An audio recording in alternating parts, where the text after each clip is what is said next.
Good afternoon, everyone. Thank you for attending today. On January 23rd, St. Albert RCMP received a report of a suspicious item in an apartment in the Rivercrest Crescent area in St. Albert. Upon arrival, officers located the human remains of a deceased person. The Alberta RCMP Major Crimes Unit were deployed and they took carriage of the investigation. Major Crimes Unit was supported by our Edmonton Forensic Identification Section and the St. Albert General Investigation Section. The deceased was taken to the Edmonton office of the Chief Medical Examiner, and the remains are believed to belong to 23-year-old Ayla Egotik-Learn. Early in this investigation, the RCMP became aware that Ayla's 9-month-old daughter, Braylee Beasley, was missing. This significantly increased the urgency as officers and our efforts focused on ensuring Braylee's safety. We had quickly identified a suspect, identified on the 27th of January, and we arrested 33-year-old Christopher William Beasley at a hotel in St. Albert. Christopher Beasley has been charged with 1 count of second-degree murder and 2 counts of indignity to human body. Christopher Beasley has been taken before a justice of the peace and remanded into custody with his next court date set on February 2nd, 2026 at the Alberta Court of Justice in St. Albert. Currently, we have reason to believe that Braylee is deceased. The charge of second-degree murder pertains to the death of Ayla. The charges of indignity to a body pertain to both Ayla and Braylee. We continue our efforts to locate the remains of Braylee. We do have some understanding of where Braylee's remains are located, and at this time we're not seeking the public's assistance in the search currently. Should there be any updates in this investigation, we'll ensure that everyone is updated. This investigation saw a rapid deployment of experienced investigators performing hundreds of individual tasks in a short period of time. These tasks included working with the medical examiner, conducting interviews, gathering forensic evidence, obtaining judicial authorizations, and many more. I wish to thank our officers for their continued commitment to this investigation, which really, truly makes a difference. Being the officer in charge of the Serious Crime Branch, investigations like this are a reminder that every successful investigation begins with, unfortunately, a tragedy. A woman and her child should be planning for tomorrow, not being mourned today. I'm deeply saddened for this family and extend my heartfelt condolences for all of those who love them. Thank you very much for being here today.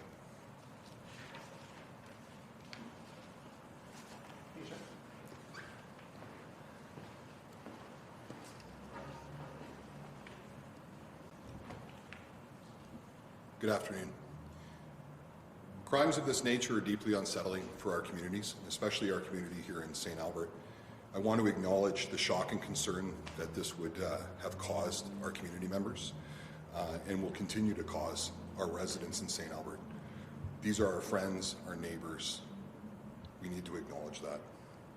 Beyond that, I think it's important to recognize the impact on the family and friends of these 2 individuals. They've suffered an absolutely tragic loss, and I just want to take a moment and acknowledge that.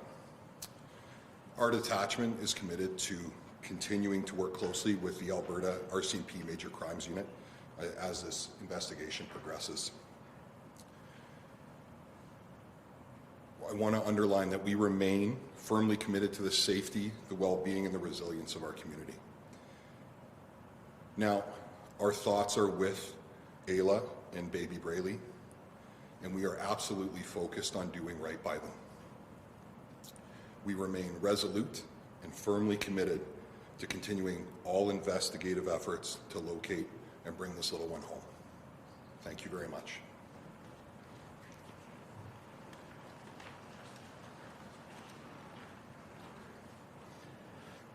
Bonjour, je suis le caporal Matthew Howell, policier de défense au public pour la GRC de l'Alberta. Je vais commencer par traduire les dires de l'inspecteur Stevenson et par la suite de l'inspecteur White. Bonjour et merci d'être présent aujourd'hui. Le 23 janvier 2026, la GRC de Saint-Albert a reçu un appel signalant la présence d'un objet suspect dans un appartement situé dans le quartier de Rivercrest Crescent à Saint-Albert. À leur arrivée, les policiers ont découvert le corps d'une femme décédée. L'unité des crimes majeurs de la GRC d'Alberta a été déployée et a pris en charge l'enquête. Elle a été soutenue par la section de l'identité judiciaire d'Edmonton et la section des enquêtes générales de la GRC de Saint-Albert.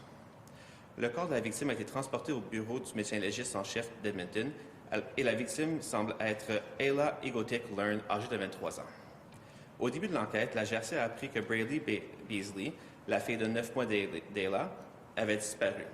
Cela a considérablement accru l'urgence de la situation, les efforts se concentrant sur la sécurité de Braylee. Nos agents ont rapidement identifié le suspect et, le 27 janvier 2026, ils ont arrêté Christopher William Beasley, 33 ans, résident de Saint-Albert, dans un hôtel à Saint-Albert.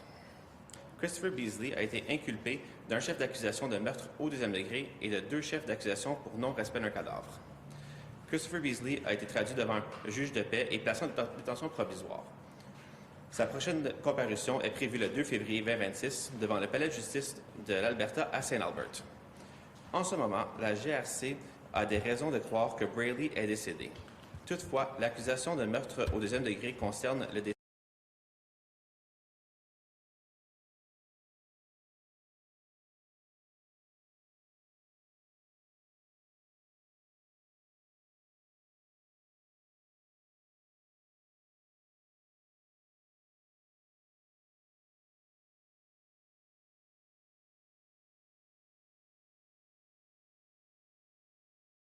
d'enquêteurs expérimentés qui ont accompli des centaines de tâches individuelles en peu de temps. Ces tâches comprenaient la collaboration avec le médecin légiste, la conduite d'entrevues, la collecte de preuves médico-légales, l'obtention d'autorisations judiciaires et bien d'autres encore. Je remercie nos agents qui font vraiment la différence pour leur engagement continu dans cette enquête et plusieurs autres. Des enquêtes comme celle-ci nous rappellent que toute enquête réussie commence par une tragédie. Une femme et son enfant devraient être en train de planifier leur avenir au lieu d'être pleurés aujourd'hui.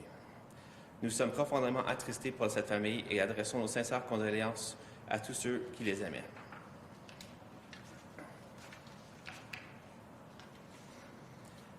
Les crimes de cette nature sont profondément troublants pour notre communauté de Saint-Albert et je tiens à reconnaître le choc et l'inquiétude que cela a causé et continuera de causer à nos résidents. De plus, je pense qu'il est important de reconnaître l'impact sur la famille et les amis qui ont subi cette perte tragique. Notre détachement continuera à travailler en étroite collaboration avec l'unité des crimes majeurs de la GRC de l'Alberta au fur et à mesure que l'enquête progresse. Nous restons fermement engagés à assurer la sécurité, le bien-être et la résilience de notre communauté. Nos pensées sont avec Ella et le bébé Braylee et nous nous efforçons de leur faire justice. Nous restons déterminés de poursuivre tous les efforts d'enquête pour localiser Braylee. Merci. Thank you, Corporal Hall. We'll now open up to some Q&A.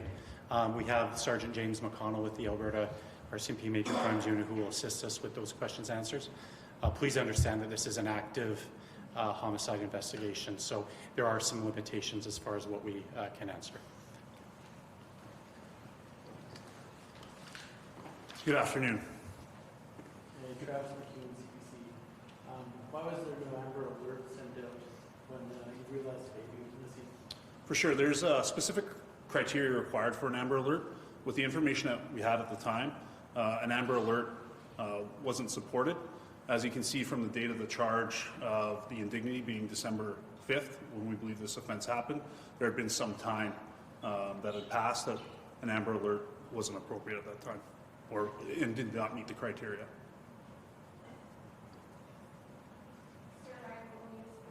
Can you explain how you can lay a charge of indignity to a body that you haven't found? Yes, so in part, through the investigation, we've been able to determine some circumstances wherein we believe that Mr. Beasley did cause an indignity, the details of which, obviously, with this being before the court, I can't fully go into right now.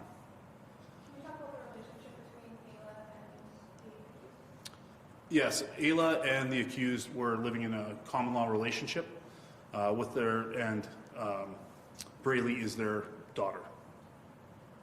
And they were currently in that relationship. They were currently in that relationship, yes. Did they live in the building where you found her remains, the mom's remains?